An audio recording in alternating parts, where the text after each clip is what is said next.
Hi, hello, and welcome to the last installment of my Woodland critters and my new microphone, so maybe we have a little bit of advanced audio now. Let me know what you think about it in the comments down below. If you saw the other Woodland critters, you may know that I originally planned to post this video weeks ago, but there were some things happening in my life and yeah, the original audio that I recorded was complete garbage. This time I tried to edit the video while I was recording the audio, which led to a very strange sounding audio file. And yeah, so I thought I will re-record the voiceover, and this led to the situation we have now. So let's see if it will be a little bit better now. Or I will see, because you will never hear the original file. So it is time to build the Wolpertinger, which is a German mythical creature, mainly in the Bavarian region as far as I know.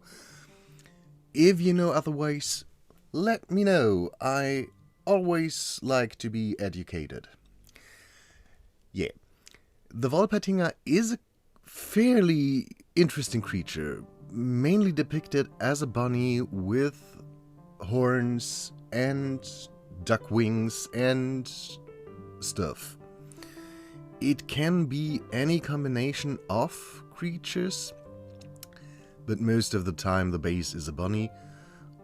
And yeah, based on the most popular depictions I saw, I thought let's make it a bunny, rabbit, whatever. I don't know where you have the difference between the two. So, first, after making the eyes and everything, I chopped off the ears of the original doll, because I wanted to give it some long, cute bunny ears, and I made them with epoxy sculpt, which was kind of tricky because they were too heavy and wanted to fall down and be a little bit bended all the time, so I had to rearrange them quite a lot.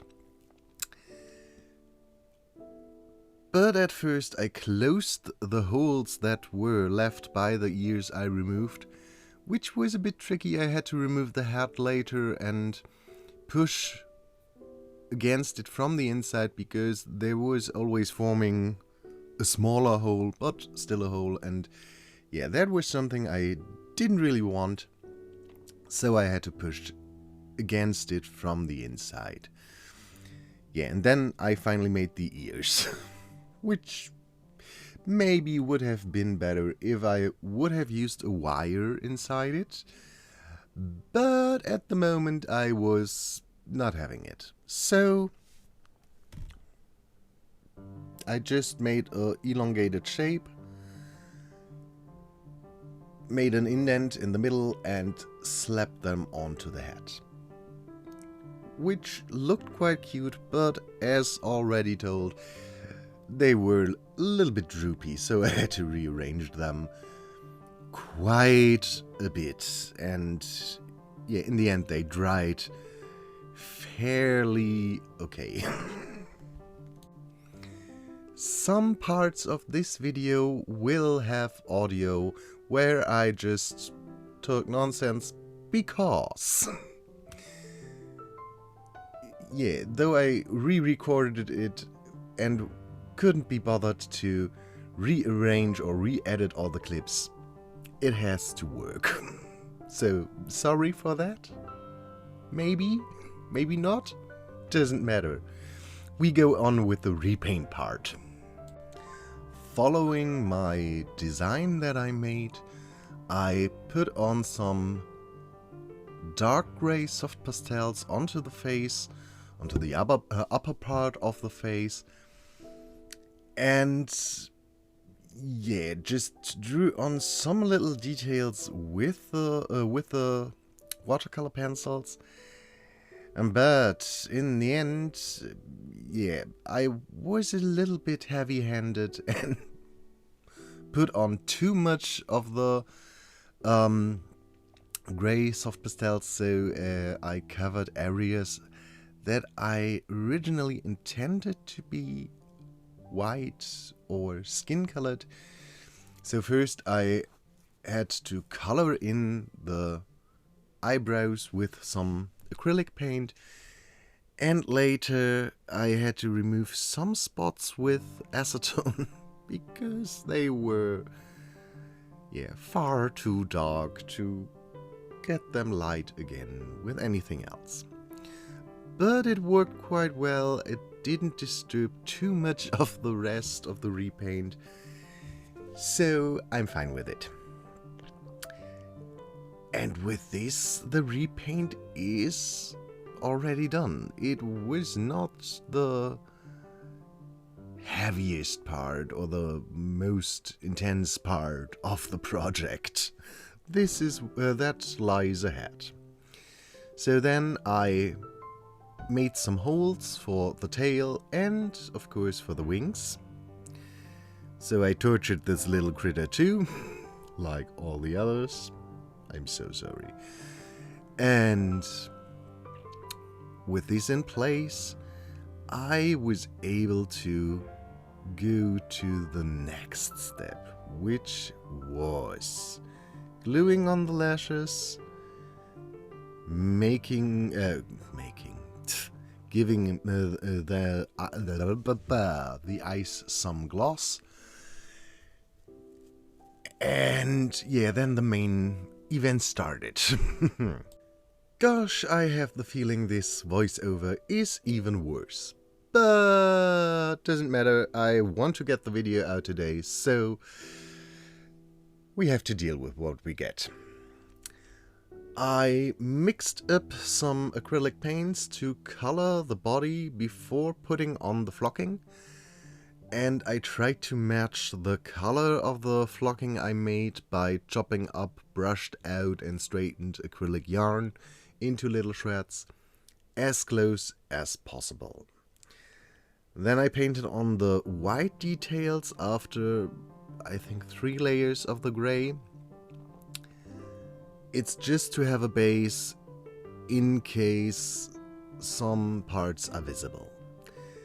Then I made the tail the same way I made it for the satire critter thing, by just knotting yarn to a wire, twisting the wire, I think every 5 pieces of yarn to get it secure, and then brushing this out, which gave us a nice and cute and fluffy tail. And then I cut it to size, gave it a little bit of a trim and a haircut to make it more even. This took an annoying amount of time again, but I think it was worth it because it looks quite cute. You can't see a lot of the tail in the end, but who cares? Because there are these wings. I made them based off of a video. I think it was from Akameru Kawaii. It could be that it was from Sugar Charm Shop. 2 YouTubers that I loved that stopped making videos. So sorry about it. Or I'm so... you know what I mean.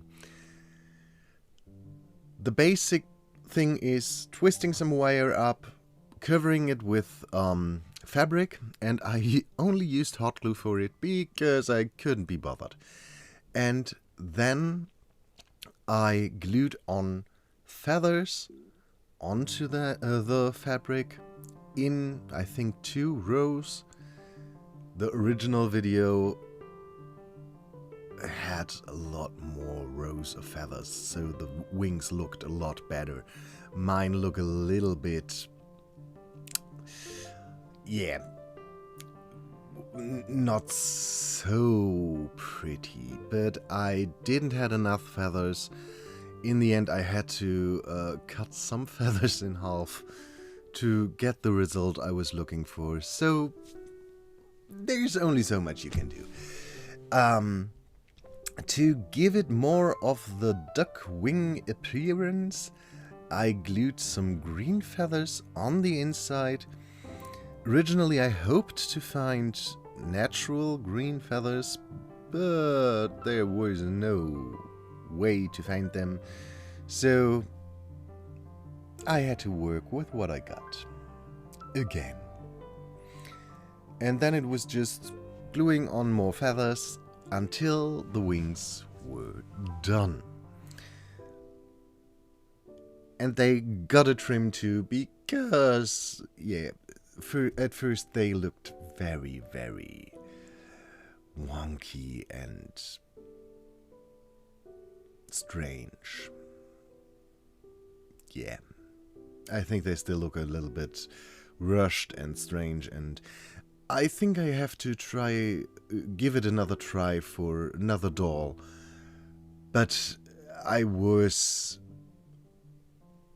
mildly pleased with them. Pleased enough to use them. And after the wings were finally done, it was time to glue everything onto the little doll and then start with the flocking.